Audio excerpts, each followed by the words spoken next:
भक्त संत भगवान के दरबार में पहुंचता है, भगवान की सन्निधि में पहुंचता है, तो भगवान को क्या भेंट करे।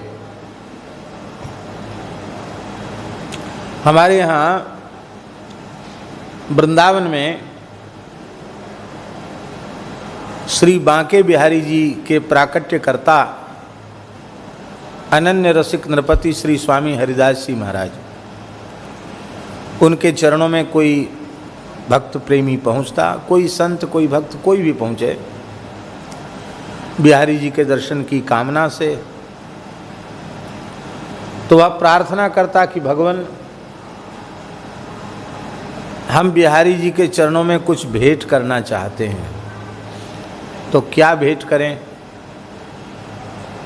क्या पूछता स्वामी जी से कि हम श्री बांके बिहारी जी के चरणों में कुछ भेंट करना चाहते हैं, तो हम बांके बिहारी जी के चरणों में क्या भेंट करें। तो स्वामी हरिदास जी के संबंध में प्रसिद्ध है कि वे किसी भी पदार्थ की भेंट नहीं लेते थे। क्यों? कि बड़ी पवित्रता से श्री बिहारी जी के निज भंडार में जो रसोई बनती थी वही भोग लगाई जाती थी। बाहर की किसी भी वस्तु का भोग, बने हुए पदार्थ का भोग बिहारी जी को नहीं लगता था। पदार्थ लेने का तो काम ही नहीं। द्रव्य का स्वामी जी स्पर्श नहीं करते थे, तो रुपया कौड़ी भेंट ये भी नहीं लेते थे। वस्तु भी नहीं लेना, पदार्थ भी नहीं लेना, द्रव्य भी नहीं लेना। तब मुकुट पोशाक तो दूर रही, कोई चीज नहीं लेते थे स्वामी। अब प्रेमी है, उसको तो कुछ ना कुछ इच्छा है कि हम भेंट करें, तो भगवान के चरणों में आवे। अब उसकी भावना को ठुकराना ये भी अच्छी बात नहीं है। अच्छी बात है क्या? अच्छी बात तो नहीं। तो स्वामी जी कहते कि आपकी भेंट हम अवश्य लेंगे, पर भेंट में दो ही चीज स्वीकार की जाएंगी, तीसरी चीज नहीं। कै सुगंध के रागवर स्वामी रुचिसों रिलेत। कै सुगंध, बहुत सुगंधित कोई पुष्प अर्पित करो। ठाकुर जी के श्रीअंग की सेवा में पहुंचेगा। सुगंधित पुष्प नहीं तो सुंदर सुगंधित मूल्यवान इत्र, सुंदर इतर भगवान की सेवा में अर्पित करो ऋतु के अनुसार, वो भी भगवान स्वीकार करेंगे। या तो पुष्प या इत्र। और मान लो आपके पास ये उनके लिए था जो सामर्थ्यवान है, उनके लिए। मान लो आपके पास न पुष्प लाने की सामर्थ्य है और ना ही वेश कीमती इतर लाने की सामर्थ्य है, क्योंकि घटिया चीज़ तो भगवान की सेवा में लगाते नहीं थे। ये घटिया चीज़ तो कंजूस लोग लगाते हैं कि मलयागिरी चंदन के नाम पे कोई भी लकड़ी सस्ती मिल जाए, बाजार से देखते हैं सस्ता चंदन कहाँ मिलता, उसको खरीदेंगे। हाँ, शुद्ध केसर नहीं, गौ छाप पीला रंग कहाँ मिलता, उसको खरीदेंगे। अथवा वो महाराजा चंदन जैसा कुछ आता ना बाजारों में, डिबिया में पाउडर जैसा, अष्टगंध महाराजा। हम किसी कंपनी का विरोध या निषेध तो नहीं कर रहे हैं, लेकिन यदि आपके घर में ठाकुर सेवा विराजमान है तो ये बाजारों के पाउडर केमिकल युक्त, इनको कभी भी भगवान की सेवा में प्रयोग न करें। ये बने बनाए पेस्ट जैसे चंदन आते हैं, इनको न कभी पूजा में लगावें न भगवान की सेवा में लगावें। विशुद्ध मलयागिरी चंदन और विशुद्ध केसर, वही भगवान को अर्पित करें। केसर नहीं हो तो सीधे मलयागिरी चंदन घिसकर अर्पित करें, पर उसको रंग डाल के पीला करने की जरूरत नहीं है।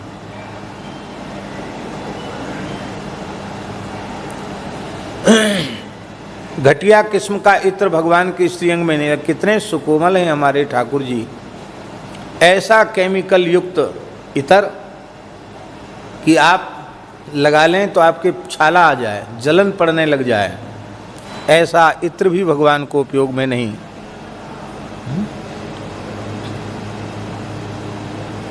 इत्र जो उड़ जाता है वो सेंट होता है, वो भगवान के योग्य नहीं होता है। जो कुछ स्निग्ध हो, चिकना हो, उड़े नहीं, जिसकी सुगंध भीनी हो, और इत्र को लेके यहाँ थोड़ा सा लगाओ, थोड़ा यहाँ लगाओ, और बिल्कुल भी जलन न हो, क्योंकि ये चर्म बहुत कोमल होता है। फिर अच्छी प्रकार से अनुभव कर लो, तब भगवान के श्रीअंग में अर्पित करो। भगवान की सेवा में बहुत विचार की आवश्यकता है। घटिया चीज मत लगाओ, सुगंधित पुष्प अर्पित करो। आपका अपने शरीर के व्यवहार की वस्तु घटिया से घटिया हो, कोई बात नहीं, पर ठाकुर जी के लिए सर्वोत्तम वस्तु का प्रयोग करो।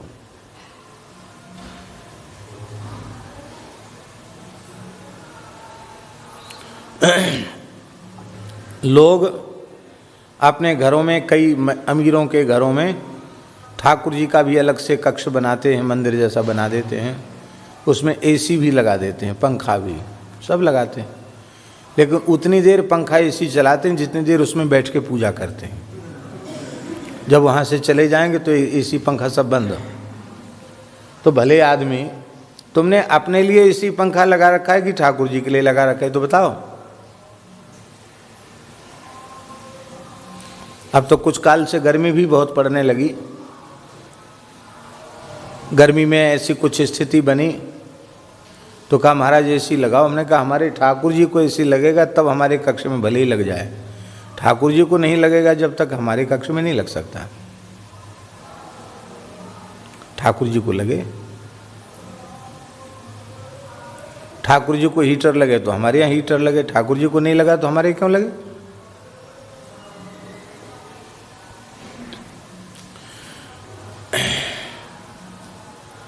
सच्ची बात तो है कि हमारे यहाँ लगना ही नहीं चाहिए, ठाकुर जी के यहीं लगना चाहिए। हमको क्या जरूरत है।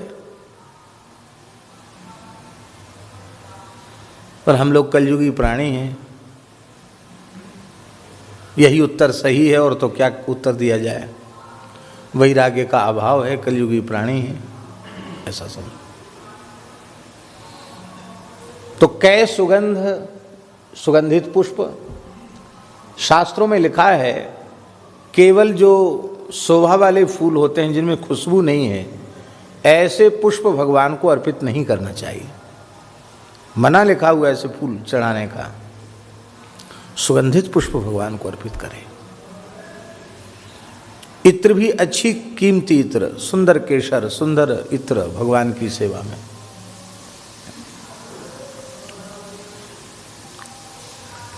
उसमें कंजूसी न करे, क्योंकि जो भी वस्तु पदार्थ है वो सब भगवान के लिए ही है।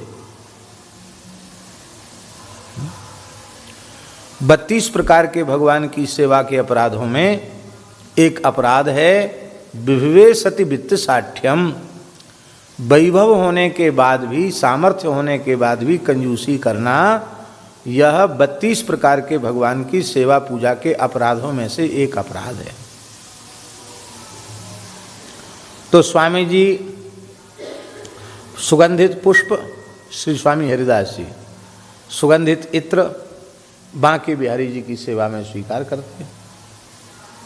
और मान लो कोई ऐसे अकिंचन महात्मा है, अकिंचन भक्त है, उसके पास बेचारे के पास इत्र की सामर्थ्य ही नहीं, तब स्वामी जी कहते थे कि तुम कुछ गाकर बिहारी जी को सुनाओ। क्या कहते? कै सुगंध के रागवर, बढ़िया गा करके कुछ बिहारी जी को, जो तुम्हें आता हो गाओ, सुनाओ। हमारे बिहारी जी रसिया हैं, जो तुमको आता हो गाओ। बहुत से लोग तो राग रागनी के ज्ञाता होते, स्वामी जी तो क्या कहना, गान कला गंधर्व, जो गायन में जिनके गंधर्व भी कला मात्र थे, ऐसे स्वामी जी। पर कोई ऐसा भी प्रेमी है जो कहता स्वामी जी हमें राग ताल का ज्ञान नहीं है, और गाने की इच्छा जरूर है कि हम कुछ गा के सुनाएं। अब हम क्या करें, हमको तो स्वर भी नहीं है, राग भी नहीं है, ताल भी नहीं है, हैं? तब स्वामी जी हंसकर कहते कि ताल स्वर राग न हो तो भी तुम्हारे हृदय में अनुराग तो है।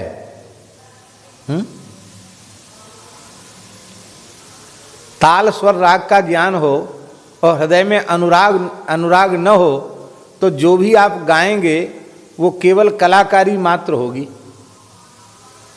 वो गायन की कला मात्र होगी। किंतु यदि आपके हृदय में प्रेम है, अनुराग है, तो अपने आप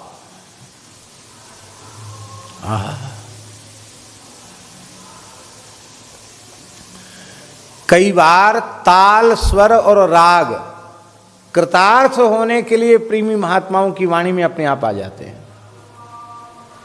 उन्हें खुद को पता नहीं चलता कि हम कौन सा राग गा रहे हैं, कौन सा ताल इसमें लगेगा, अपने आप राग ताल आ जाएगा। कहाँ से आ गया भैया? भगवान ने भेज दिया। वो राग ताल सब खड़े हैं कि हमको लो, हमको लो, हमको सेवा में लो।